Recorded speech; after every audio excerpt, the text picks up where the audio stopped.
announcements. Well, a handful.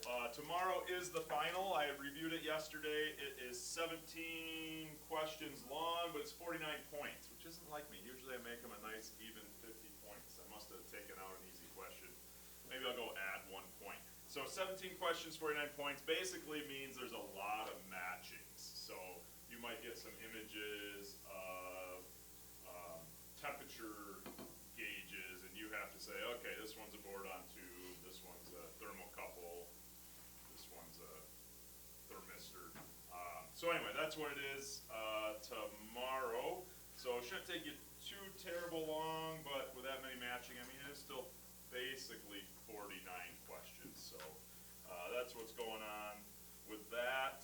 Today, our lecture should be, hopefully, under an hour. So basically, you've got about 6 hours of lab time left, which is a fair amount of lab time. I've been hearing there's a lot going, but we've been kind of telling you that from the beginning, that it's front-loaded. The issue is going to be going through like the blue test stand when you all want to troubleshoot it. I would recommend doing that on your own. If you start doing it in groups, you're not as confident with where you're putting your voltmeter and why you're actually checking. We'd like you to do that one with a voltmeter, not just fishing through fittings, connections. Just be aware of that. I haven't seen any of those clipboards with I'd like to be next on anything yet. I'd recommend that, but hey, whatever you guys, sounds like you get along with each other elsewise. It's just towards the end it can start getting backed up a little bit.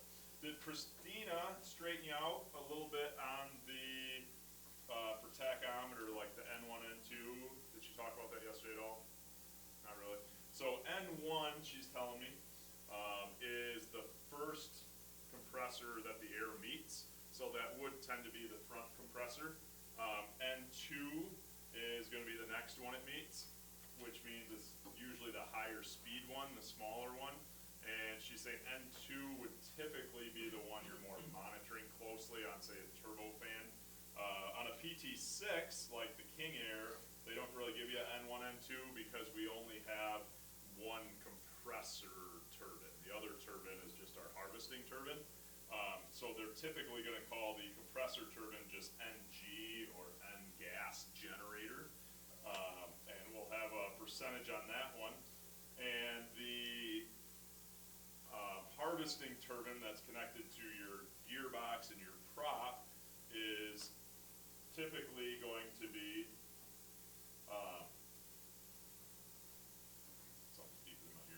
is typically going to be monitored through the prop RPM. So we don't necessarily monitor the RPM of the turbine blade because you got the blades go through the gearbox up to the prop, and the prop is actually what we care about on the PT6. So just a point on that coming from Christina, and you might get more of that in her class before she's done. But cleaning up some of those. All right, we didn't do, and I got one more thing, Amway, we'll do prayer requests and we'll launch. We didn't do a review on Amway, and I always like to do a review after we go there. So some of the things I noticed at Amway, one is, it feels like there was backtracking, but you know, whatever. Zip ties. Zip ties everywhere. You guys see zip ties everywhere at Amway? Now, when I say everywhere, if you look really close at the helicopter, there were no zip ties touching wire insulation that I could find anywhere. Helicopter shake, you got high vibration areas. If you look in engine compartments, similar on the jets, you wouldn't see in the engine compartments where we got high vibration areas, zip ties touching insulation. On the helicopter, a lot of zip ties, but a lot of the wires were run through the conduit, the plastic conduit. So the zip tie went around the conduit and held everything together. So thought that was interesting. But I talked to the guy and he was like, yeah, we zip tie almost everything. And I'm like, well, that seems like a change from what I've been hearing. So maybe it was a different guy, I don't know. So I'll back off a little on the zip ties. Hey, he's back. Don't get the I've already been back for 5 minutes, don't worry. Alright, did you scan? Yeah, I did at like 11. Perfect, you're good. So, looks snazzy. something smelling here. Bucks. Nice. So, Sorry about if you guys smell all day, but I don't wanna miss school, so. Sorry. happens. We'll just put you back in the corner if it gets too I bad. was thinking about sitting in the library, you know. You should've bought some cologne. No, that makes it worse. Alright, so back to zip ties, so, they are used, be careful, the main thing in the engine compartments, if you noticed, I don't know if you heard him explaining, they had fancy blue ones that were holding the bundles. Those were not technically zip ties, or you'd say they were technically part numbered for that engine. So, in the engine compartment, the supporting zip ties or cable ties were actually part numbered for that engine. They weren't just a, let's call it general mil-spec one. So, we had that going. I was asking some questions on some of their aircraft. One of their older ones has 4,000 hours on it is all, which sounds like a lot, but 4,000 hours, 1,200 landings. Basically, the way Amway flies them, they're never gonna time out. They're gonna last forever. So there's a question on, well, when they get old, you're talking maybe corrosion. But I was trying to ask, what's the end of the life on these things? How do you, what I was reading between the lines was, well, when they get a little outdated, they're gonna upgrade the jet. And I don't know who's gonna buy it, but, so that was interesting to me, is it's not quite like the airlines were at, how was it, 20 years usually, 25, they're takeoff, landing, they're timed out, and they start to do away with them. So, those were two of the things I noticed. How about you guys? Anything to share with the group that maybe everybody wasn't standing around? Access hatch is a little tighter than some people think. And we talked about that one yesterday. Yeah, yeah, actually, I thought that was an interesting one. I gave a lot of thought to, let's say, safety even on, you know, don't have your hat forward so you can see, but maybe wear a hat backwards. Back to your head. Trevor. Didn't sound like they did very much work. You know, it goes back and forth with how much they actually, I'm gonna use the word do. So, definition of work, I mean, like beyond inspections and brakes, you know, 'cause I talked to the dude, I was like, what do you do on this engine? He said, every 1,000 hours, we'll take the fan off and inspect it, and then we'll change the oil and the starter and check the brushes, and that's it. Like, everything else they outsource. so engines specifically, they're not gonna do much. I actually talked to them a little bit more in depth on that. They have, it's basically an insurance policy, that they pay a company per flight hour, and that company is gonna be doing more of the, what do you call it, heavy, or if maintenance comes up on the engines. Cause airlines, I'm not sure if you're aware of, airlines typically don't own their engines either. It's kind of a weird thing. They lease the engines from somebody. So engines are weird on big jets. So similar to Amway, Amway sounds like owns their engines, but it's a time in service. They pay a certain amount, and somebody else is essentially doing the maintaining if repairs come up. They do a little bit more on airframe, but yeah. How many of you looked through the log books or like talked with them about log books and entries and inspections, stuff like that? Did you guys get much time? What was some of the stuff that showed up in the log books? Because I heard that a bit, they don't do much around here, and I'm like, well, what shows up in the log books? I remember you need 2 signatures for everything. Yeah, A lot of ELC and. inspection stuff, yeah, yep. All of the, everything I could find in the logbook was in accordance with their computer program for their inspections, I guess. Yup. So a lot more inspections in a logbook than actual, like, taking parts off, There putting was parts on. repairs and stuff, but everything was in accordance with that particular time for that aircraft. Yeah, yup. One thing I noticed, and part of, why we like taking you guys there, is they have everything spelled out for what they're gonna do on each piece of work, right? They're gonna have their manual, and I was talking to them a bit about how much knowledge when you're hiring somebody. Now, part of it, if you've heard them talk, they're typically gonna hire somebody that's got experience elsewhere, and I kinda actually heard him say IA level, actually. Most people that are hired in there have their IA. But it's not that they need you to be familiar with this particular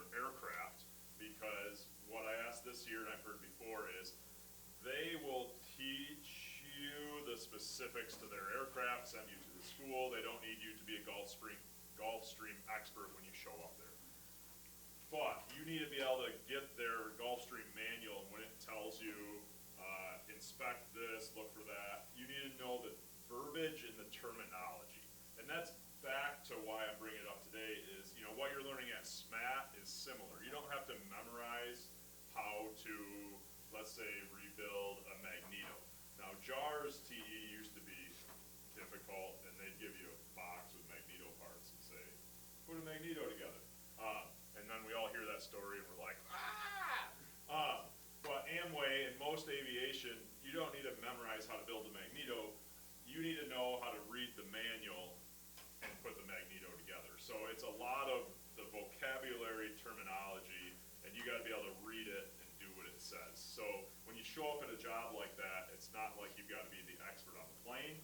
You gotta be the expert enough to be able to read it, do what it says, and they want you to have the experience elsewhere so that you're not just kind of lost, like, well, I've never even been around this. So that was what I had. Anybody else before we move on from Amway? Everybody glad you went? Glad it was nice to see that environment. Okay, before we get rolling, we're kind of rolling already, but I didn't want to skip it. Anything pop up new on prayer requests? I did put the Samaritan Aviation short-term trip on the glass back there, so if you want to look at it in the lunchroom, and then later in the day they sent me 2 more, but unfortunately they're for August. You guys are stuck with me. So we won't show you those, but if you got buddies that want to go in August, Harrison's back. We prayed for you yesterday. And Anthony. Were you sick or just sleeping, Anthony? Okay. All right, glad you guys are back. John. I haven't written today, I think somebody else. It's written today, okay. Written's, so Trevor and Sydney, studying for your O's and P's, are those scheduled out? When do you guys start those things? Next Wednesday. Next Wednesday, are you the first ones to do them?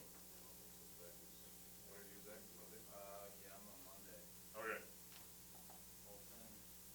next week, coming up, alright? Alright, well, I will just pray with those, we'll make them quick today and get rolling. Dear Lord, thank you for today, thank you for, this place, all the people that have invested and given over the years, to make it possible. We pray for, all these students as they're studying, working hard this year, getting ready for their writtens, and O's and P's. I pray that you'll, allow their memories to work the way you designed them, where we can recall information and facts and stuff we study. So as we're doing our writtens, it comes back to us as we're learning, and O's and P's as well, Lord, that they would go well, go smoothly, and we'd be able to use these skills for your glory and the help of people around us. Thank you that Harrison and Anthony were able to make it back. I pray that their bodies continue to heal, and that for the whole class you'll keep us healthy as we study. In Jesus' name, amen.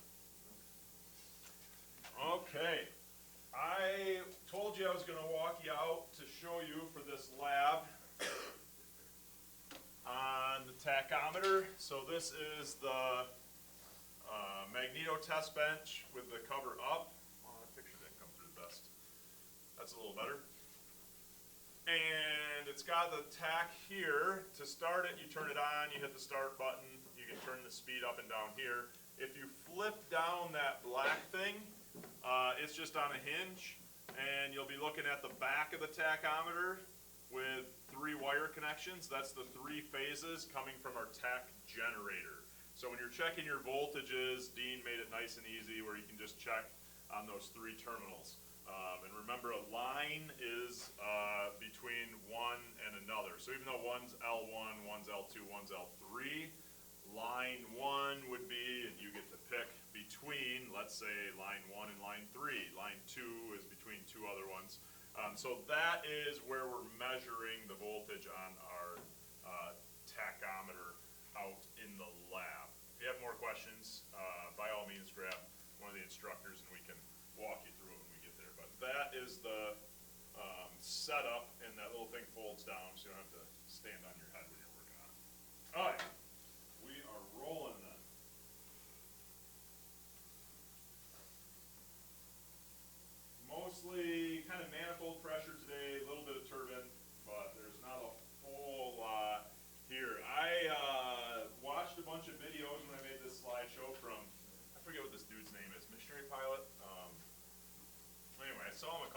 when I was in Papua New Guinea. He flew down to Wewak a few times, so, ethnos, if I'm not mistaken. And I took some screenshots when he was flying of his instruments. And it's back to the N numbers. So this is what he's looking at in his aircraft. They're on one of these panels. So you've got a torque meter, which we're going to go over later, turbine temp, and then NP, which is, I believe, the prop speed. They mess with us by putting an N in front of it, but basically your NP is your prop speed, and 2190 looks legit on that. And then NG is our gas generator, so that's actually our turbine speed.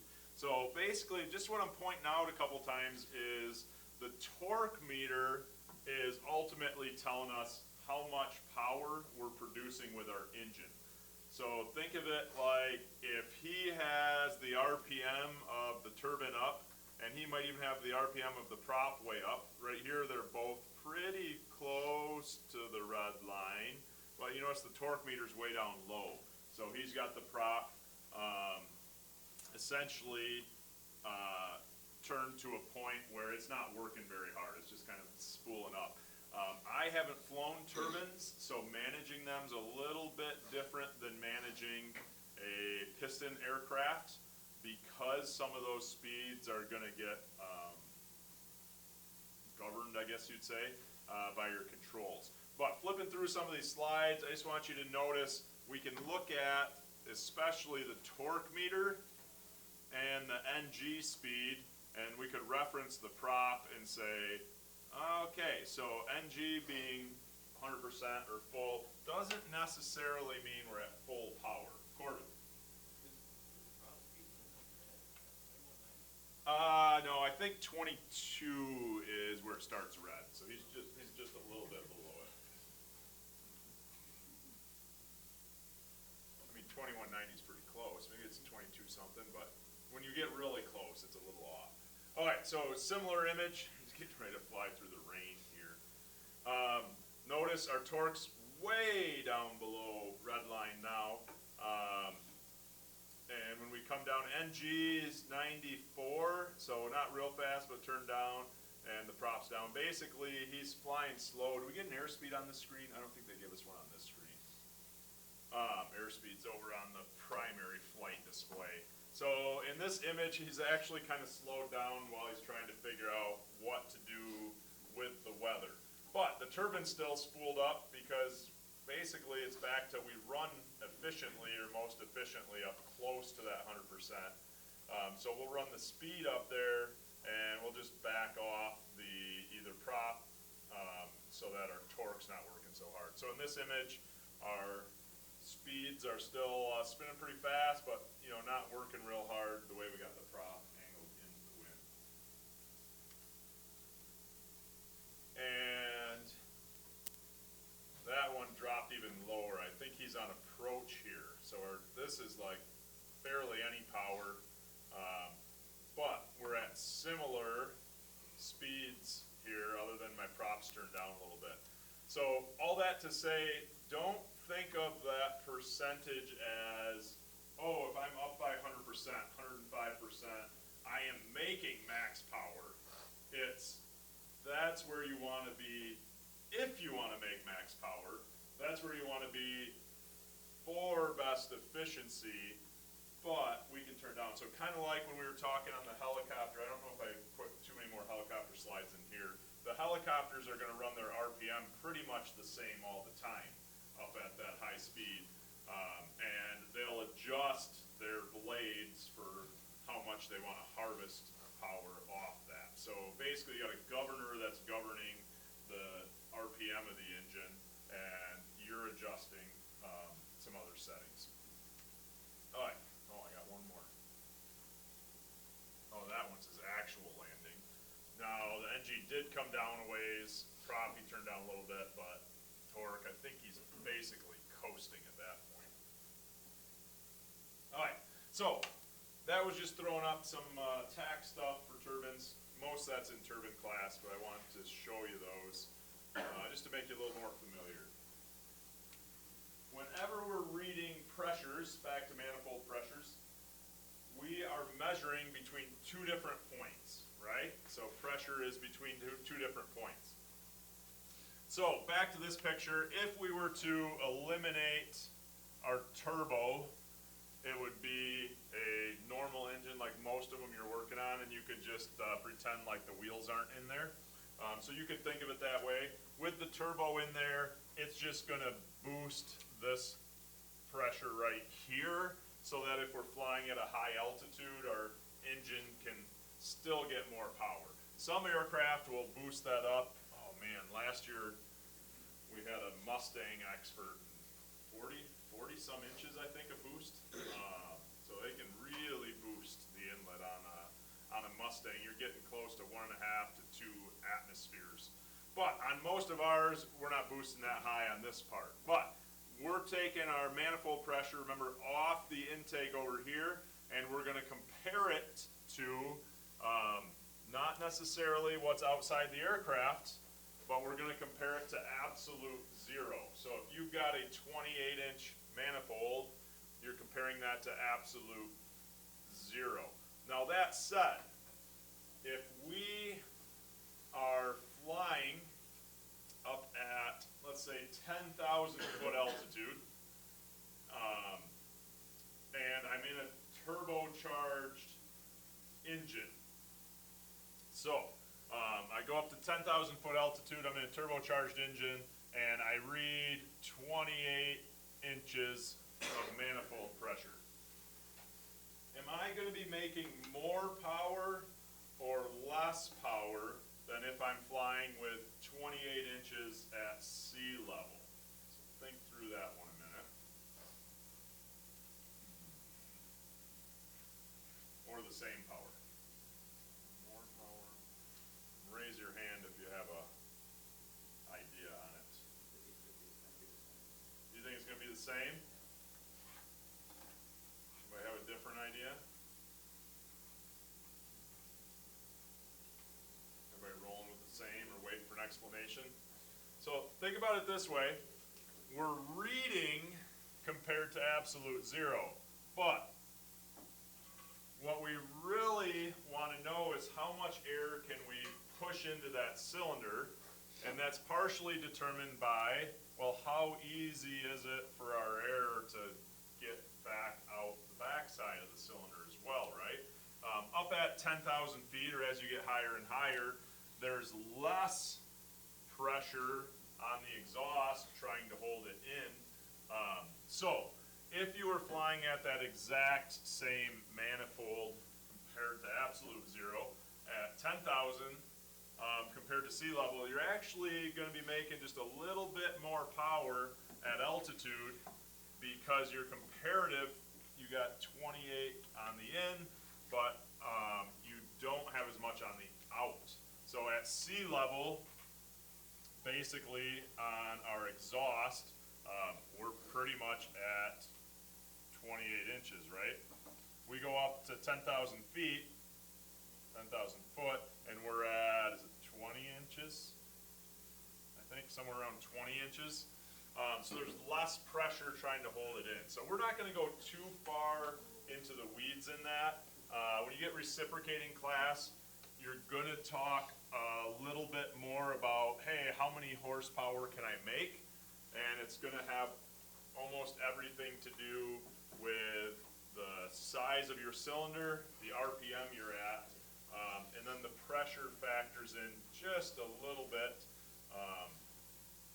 for the weight of the fuel going in, because the amount of power you can make actually has to do with the weight of the fuel air mixture coming into your engine. Corbin? How much difference does that actually make? Not much at 10. Keep going higher and higher up to say 20,000 if you can get there in a reciprocating engine. You know, turbocharged though, it's going to start showing up a little bit. Usually on turbo or boosted engines, they can play games with the boost more. But part of why I bring that up is just getting you to think through, yeah, we're measuring compared to absolute zero here. Our exhaust isn't dumping into absolute absolute zero. Our exhaust is dumping into a pressurized container.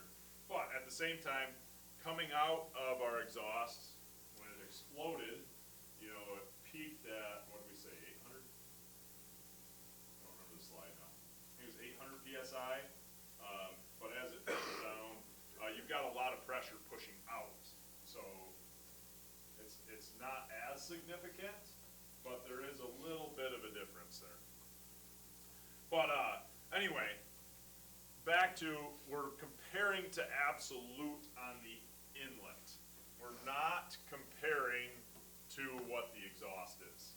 So there's that slight discrepancy, but it's not much, not huge, but just be aware of what am I comparing it to. So measuring that, we're doing it with our manifold, and we said you can use a piezoelectric if it's electric, but typically these are gonna be a bellows gauge. So our next slide shows one cut apart. That's borderline bellows, right? It's like, man, you just barely made it into bellows range. Because if we only had one of these in here, we call it a diaphragm.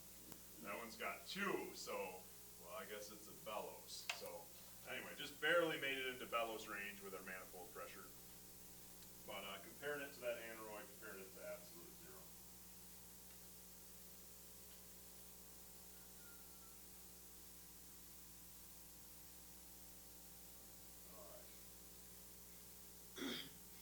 On our constant speed prop aircraft, oh, I said that backwards, let me back that up. On our fixed pitch prop aircraft, so the ones that we cannot adjust the pitch, we typically don't have a manifold pressure gauge because we're just gonna look at the RPM the engine's running to say what power are we making.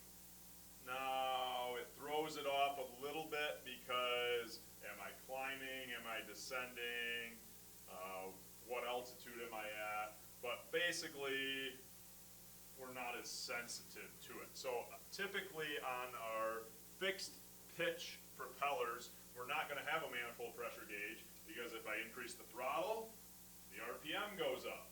So as a pilot, we're gonna set our power based on RPM, and based on altitude, we're going to compare those two things. But once we improve in life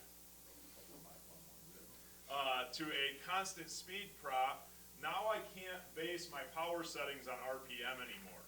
Because what you'll learn in our prop class is we've got the prop governor, and I will tell the prop, hey, don't go more than, and I'll use our float plane for example, don't go more than 2,500 RPM on my climb out. So I'll take off and it goes all the way up to 2,700 RPM, and then I'll back the prop back down to 2,500 RPM. I didn't touch my throttle, so I'm still wide open throttle, and I'll climb maybe 1,000 foot, maybe 5,000 foot, with my throttle wide open, 2,500 RPM, and I'm climbing. Now, when I go to level off, one of the first things I do is in America, but I'm gonna pull my throttle back a little bit because most airplanes aren't made to fly wide open throttle on a piston aircraft. So I level off, I pull my throttle back a little bit. Guess what? The prop does not change speed. It's still running at 2,500 RPM. So how as a pilot do I know, well, how much power do I have in here? If pulling the throttle back doesn't slow the prop down, what am I looking at? And basically what we're looking at is that manifold pressure. So as I pull the throttle back, I close the throttle plate, and my manifold pressure is going to go down because I'm closing that plate, and now my pistons, they're trying to suck air in, but they can't get as much air, and the pressure in here is going down. So we watch our manifold pressure as we're pulling the throttle. Now, if we pulled the throttle back far enough, yeah, now my RPM will start dropping. So if I'm descending, coming in for landing, I can pull throttle back, and usually it's around half throttle. The RPM will start dropping off. But for the first half to quarter throttle pull, my RPM does not change. And when we fly around in most aircraft, we're gonna back the RPM down even further than that, to 2400, 2300, 2200 RPM. So the manifold pressure gauge is what we're looking very close at to say what's my power setting. So in this instance, I've got the throttle pulled back to only 20 inches of manifold pressure. My RPM's still up at 2400, which is pretty high. Redline's 27, but I'm only at 65% power. The nice digital gauges, they'll actually kind of be like, hey, just so you know, you're at 65. And the reason some of these will put that in there is depending on my altitude and densities and stuff like that, it might be a little bit off. I've seen, 2-3% off, depending on some factors. So it gives you a little bit of help with exact power settings and percentage horsepower. That doesn't mean percentage of what you can do right now in the air. It means percentage of full rated horsepower. So if I'm flying at, say, 10,000 feet in our 206 float plane, I got the throttle wide open, I might still only be at 65% power because there's not dense enough air to give my full 300 horse, my 550, whatever the horsepower is. The air is not dense enough to give me my full 300 horse, so I might be at full throttle but still only reading 65% horsepower because up at 10,000 feet, my air is thinner and I might not be able to get more than 20 inches of manifold pressure. So just making sure you're kind of connecting the dots there with manifold pressure and power available. So manifold pressure is basically what you're looking at to control Power. the power of the Yep. engine when it's turbocharged. Not even turbocharged on a piston engine. Okay. If it's a variable pitch prop, which we call a constant speed prop, we're gonna look at the manifold pressure to know what our power is. Yep, and it might be a couple percent off, but it gives us a very accurate number. Yep.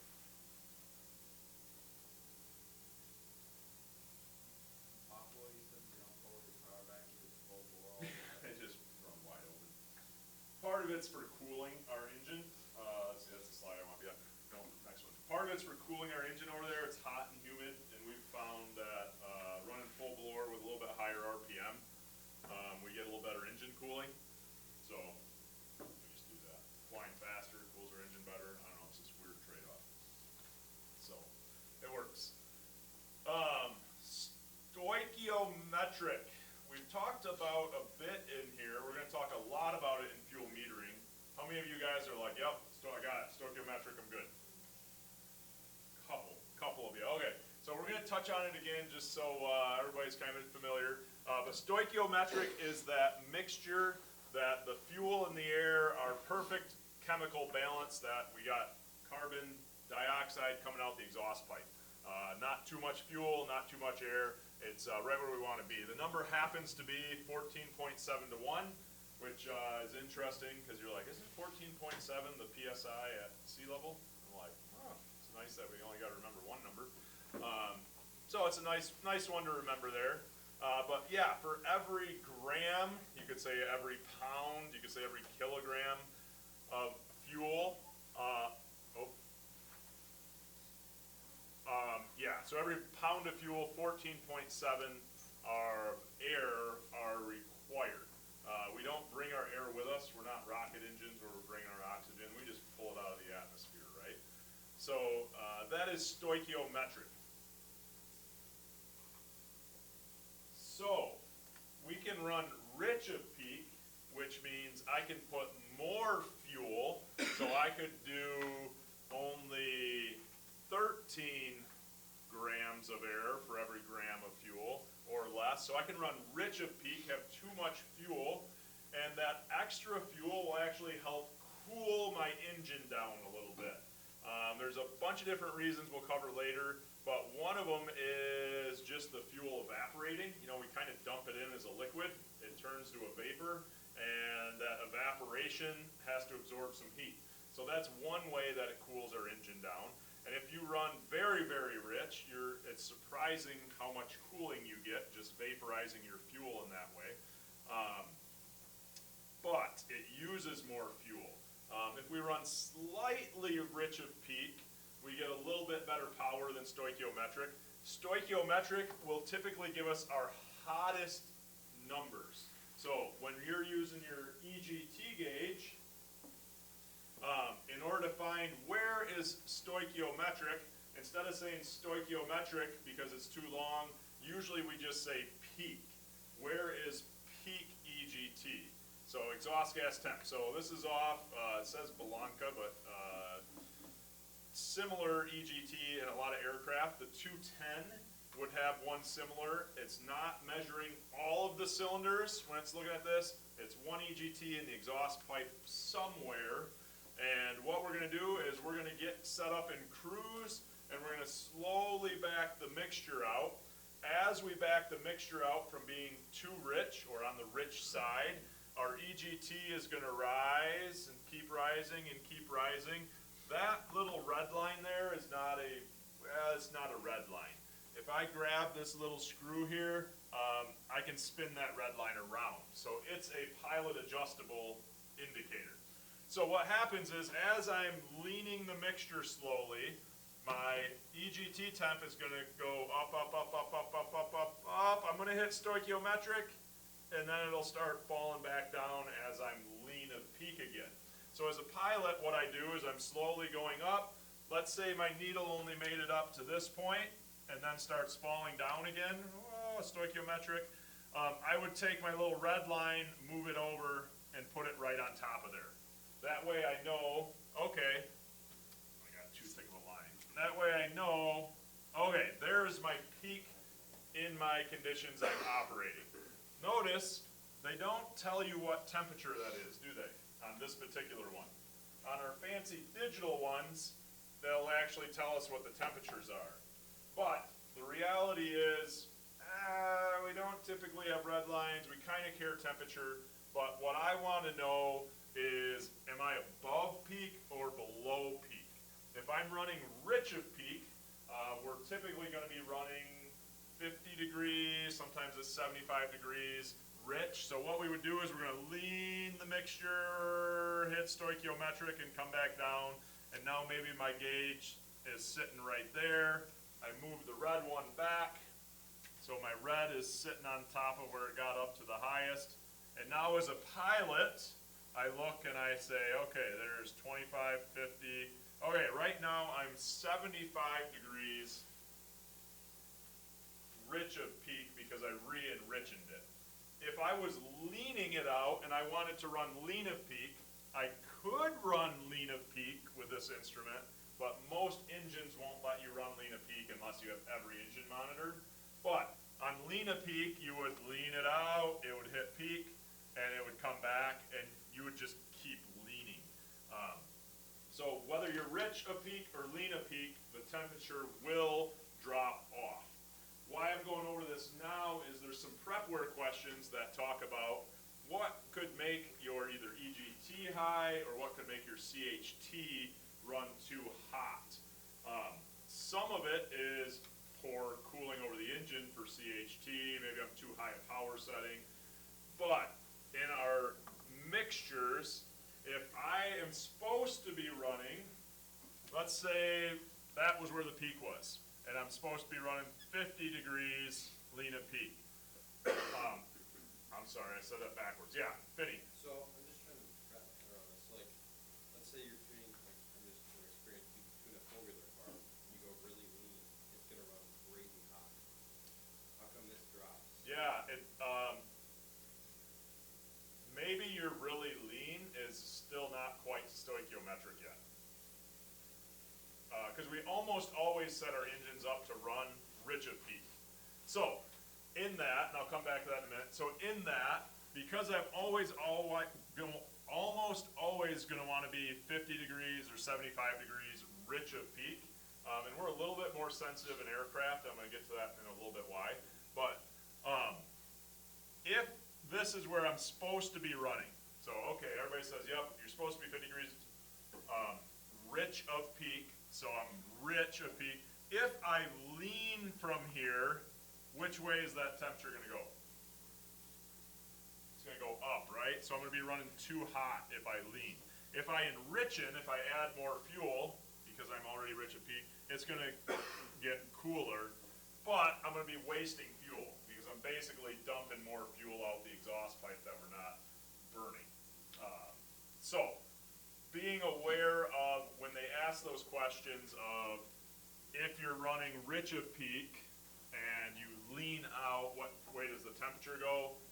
It's gonna get closer to stoichiometric, but we're gonna cover this in a lot more detail in fuel metering class, but just hitting those. In Papua New Guinea, we run lean of peak all the time, so we go to peak, the temperature drops, but we're leaner, and we save about, oh, what slide is that? Shoot. We save about 1 gallon an hour, so you're in the neighborhood of 8% running lean of peak, and at 1 gallon an hour, it's like 10 grand a year in fuel. So compared to a four-wheeler, where, you know, if we run a little bit rich, it's an extra $50 this year. In airplanes, we're a bit more sensitive because at 13, 15 gallons per hour, we're gonna waste a lot more fuel. So we get a lot more sensitive that we're not just, on the rich side somewhere. Corbin?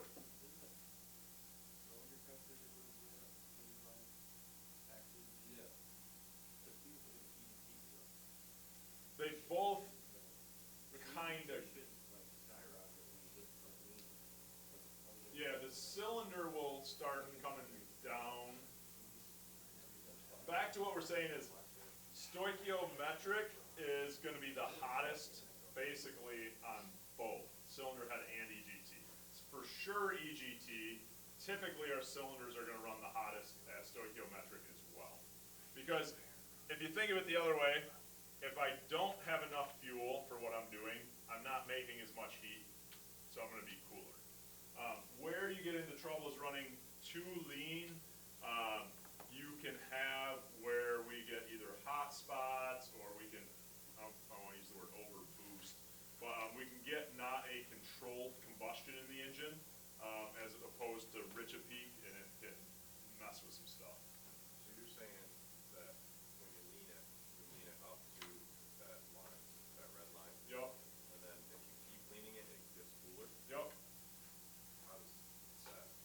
It's because that line as we hit stoichiometric, and after I hit stoichiometric, if I keep leaning, I don't have enough fuel for my fuel air mixture anymore, so my engine's basically starving of fuel.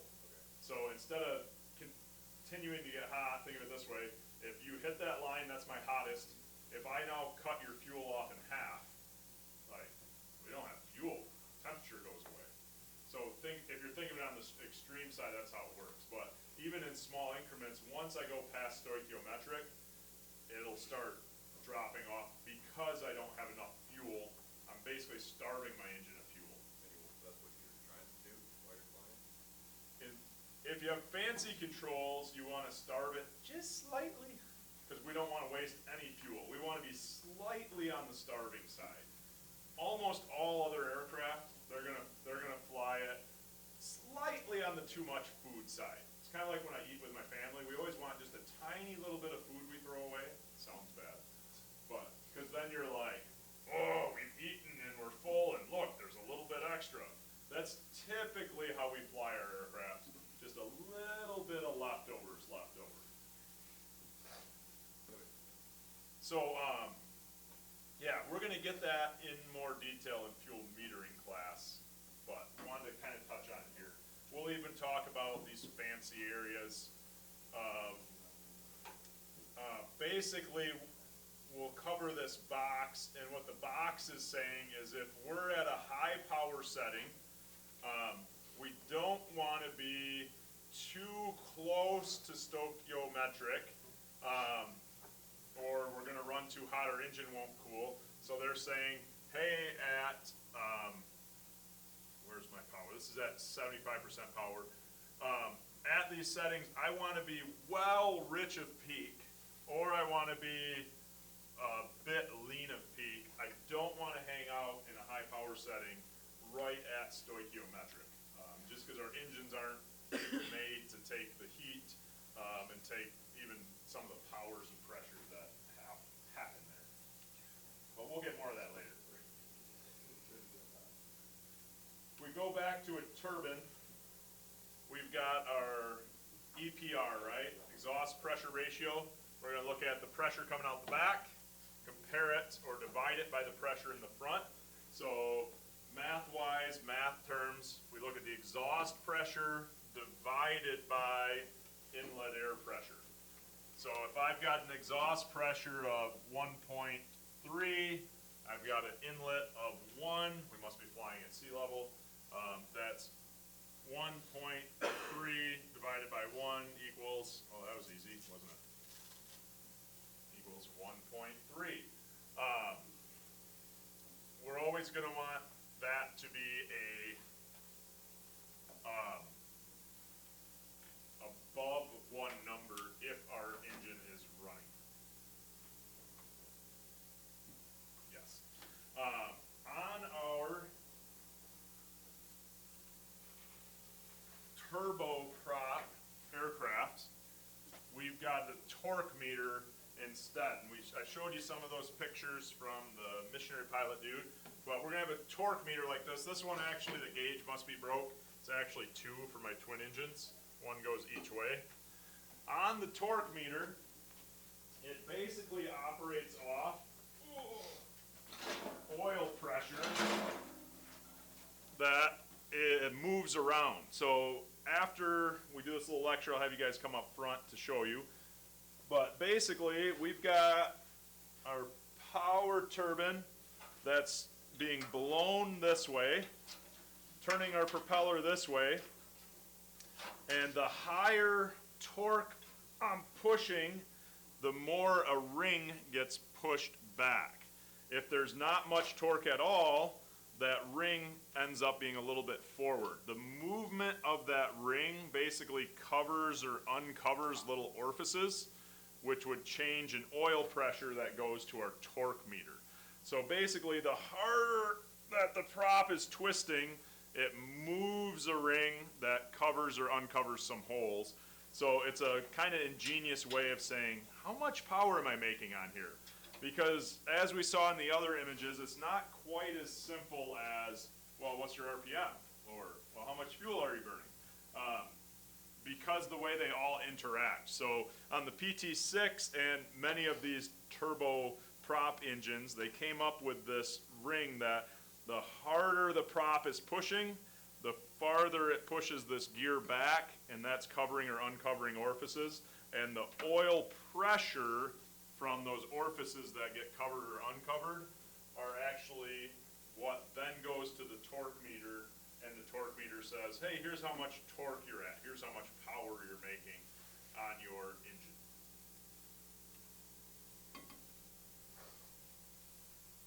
So on this one, what's our torque reading? 88. And that's basically, that's saying, hey, what % of the power are you making on this? This is the last slide, and then we'll have you come up as we go to lab.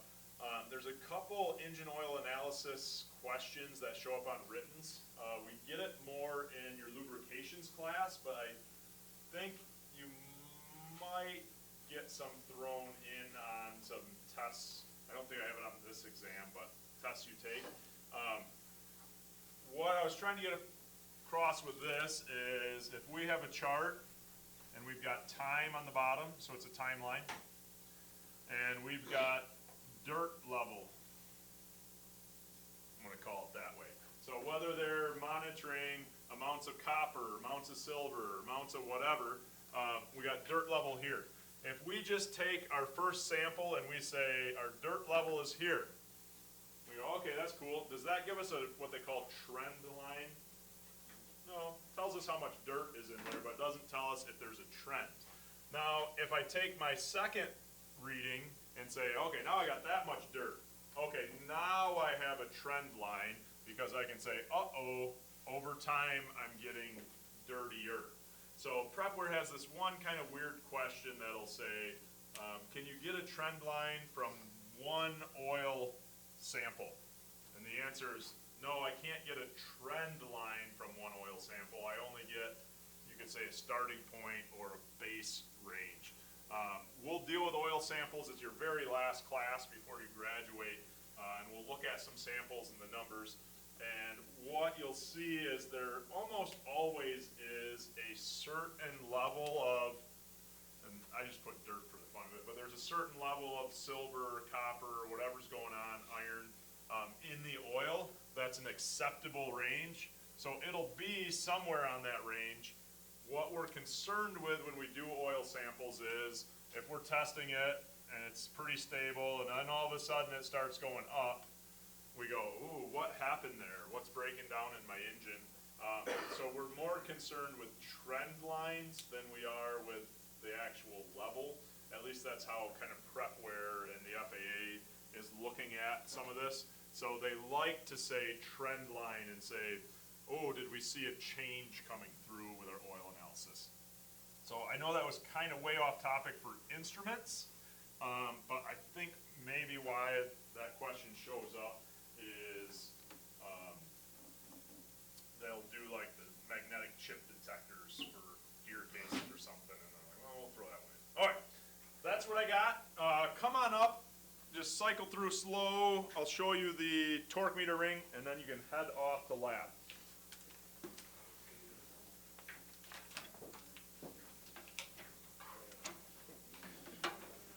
All right, so which way is the flame going again?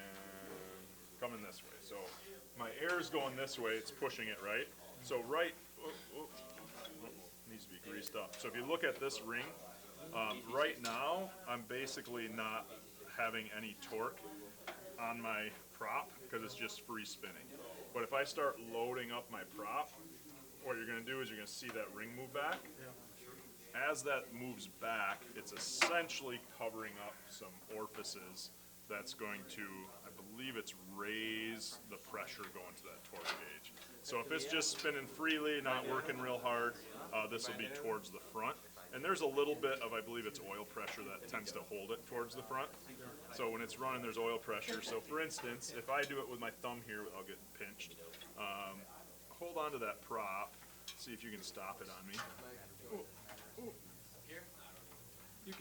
I can pretty much hold it, right? Now if I let up, I'm gonna stop holding. I'm gonna put a little bit less pressure on, and now try to hold the prop. And it's moving back on me. So that gear, you can see how it's basically set in a tapered ring. The more force on the prop up there through the planetary gears, it wants to shove it back, covering that up. Make sense? So that's how they're determining how much power we're making.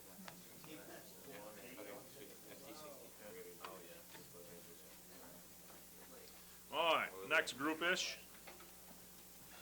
All right, so this is our, I'm gonna call it secondary turbine ring, right? So our air came in, got compressed, went into our combustion chamber, powered the compressor turbine. Now it's spinning this turbine this way, and there's a little bit of oil pressure in my engine that would hold this ring forward. So if I put just a little bit of pressure on here, not too much. Now right now I basically don't have any torque on my prop. We're not really doing a whole lot of work, we're just free spinning. Now if you try to hold that prop from me, it pushes that ring backwards. And the idea behind it is those are set on an angle, and these gears right here are what are engaging on that ring. So the harder it's fighting the resistance, the more it wants to come back. And that back direction is basically, if it's all the way back, your torque meter would say 100% power. If it's towards the front, it's going to be, hey, you're at a low torque, low power setting. So the more resistance you put on the prop, the more it's going to want to force that thing backwards. kind of an ingenious little, how'd they come up with that? So push it forward a minute, let off the prop so he can go forward. All right, so I'll just kind of spin slow, and as he loads up the prop, And then hold the front. as he loads up the prop, it's gonna push your gear backwards. He's like, I'm not letting go. And that's pretty nifty. Yeah, kind of a clever little, Sweet. when I went through class and we were trying to figure it out, I don't know if they explained this that much, and they were like, wow, there's an angled gear off the side of the gear case. I'm trying to picture like, oh wait, we got a PT6 that's cut away. All right, so my turbine's coming this way, right? For the next group. All right, so my exhaust gas is pushing the main turbine, or the power turbine this way. There would be a little bit of oil pressure holding this towards the front. This gear is basically set on these cut angled gears. So a little bit of oil pressure is going to hold it that way. And basically, you've got one set of gears that's spinning on the inside of that one. The more I resist the rotation with my propeller, basically the more force there is on the gears on the inside of here. And when you put more force on the inside, it'll tend to move that back. So I'll put just a light amount of pressure with my thumb on, and it'll stay at no power. Now, if somebody loads up the propeller, it's gonna push, load it more, there we go. It's gonna push that gear back. So the more I load the propeller, the more that gear essentially gets pushed back across these. And pushed back is covering up some oil orifices, which makes the pressure go up, and that pressure is what our torque meter is reading. That's the whole point of it, to get a torque meter, Yep. torque reading. Yep, so the whole point is to basically move this ring, and the movement of the ring changes the oil pressure. That changed oil pressure is what we read. So kind of cool. Yeah, that's neat. David, Okay, about you did is that everybody? Anybody else want to see her? So you got essentially the shaft coming through, and you got that planetary gear deal, and these ones here ride on the torque ring. When there's oil pressure, it wants to hold that torque ring forward, and basically that allows oil to essentially leak out and leak through some orifices. So as the engine's running, if we put load on the propeller, so go ahead and load it so I can't spin. It's going to force, because those are cut on an angle, it's going to force that ring back. Ring comes back, basically covers up some orifices, makes the oil pressure to the torque meter go up, and shows a higher reading. So we're not changing the oil pressure in the whole engine. It's just we're specifically changing it covers up orifices that go to the torque. So just pretty complicated, a bunch of metal, all to get an oil pressure change that we can read. But so essentially the meter is in fact reading essentially the position of this ring. And the way to read the position of it is, well, they change some oil orifices. If it's up front, the oil leaks out easy. If it's in back, not so much. So in the cockpit, you'd say pressure gauge, or maybe your transducer. But the reality is you're actually reading the position of where that ring is. So no load, it goes back up front. You get a high load, and it pushes it back. Otherwise, it's pretty hard to tell how hard am I twisting on those propeller blades? How much power am I making? Cool?